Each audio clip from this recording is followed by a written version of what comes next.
I was like a hobbyist in Ethereum while working like a traditional job as like a staff software engineer at a SaaS company.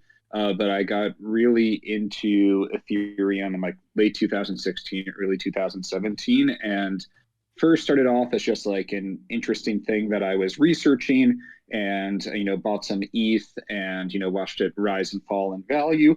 But then the things really changed for me when I actually started using Ethereum to interact with dApps. And the first dApp that I used was EtherDelta, like the OG decentralized exchange back in the day. And that really showed me the power of Ethereum smart contracts and what it means to have like immutable, censorship resistant code running 24/7 on an open blockchain. So I was like buying and selling a variety of altcoins. And prior to using EtherDelta, I was used to using Binance. And I had frustrations with Binance where it's like, man, Binance goes down. I'm worried about them custodying my funds because there's been plenty of centralized exchange hacks that have gone on like around that time that made me uneasy.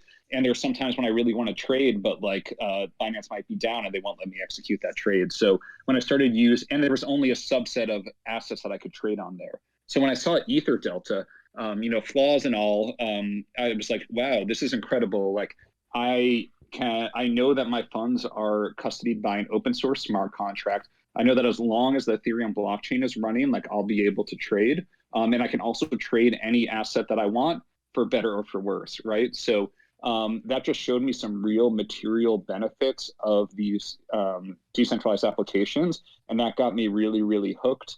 And I started working on some arbitrage across decentralized exchanges and centralized exchanges, wrote some API integrations with both EtherDelta and then 0x at the time.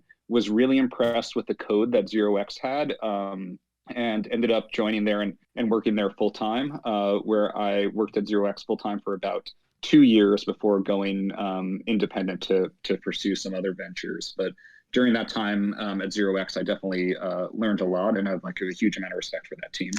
So when you first discovered, like you were trading on Binance and EtherDelta, that was like 2017, 18, something like that? Yeah, 2017. And yeah, I never used EtherDelta. So it's like a predecessor to Uniswap, basically. It was more of like it was, yeah, but it was like all order book based. It was more of the Oh, zero okay. X style model where and it had some differences. It was just it was like a order. It was actually off chain orders. So these orders were stored in some centralized database, but it was like on chain settlement. And they had a standard UI that was pretty janky, and also it like got hacked at one point. So like even back then, just for like security, I was like downloading their minified source code and always running a local copy instead of using the one hosted on their site because I was afraid of the site getting compromised. And that did happen. But it was just like it was an order book based DEX with off chain orders.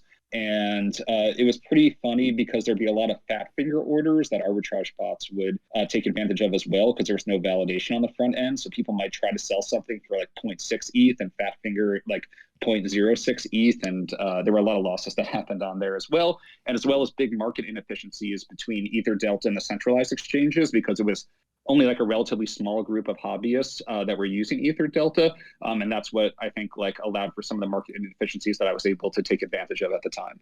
That's so funny. So basically the original Bored Apes. But actually, one thing okay, I want to know about Also, 0x. one more note. Yeah. One more note about the original Bored Apes. Like they also literally allowed an ability if you didn't want to use MetaMask, you could paste in your Oh, private key directly no. into the app.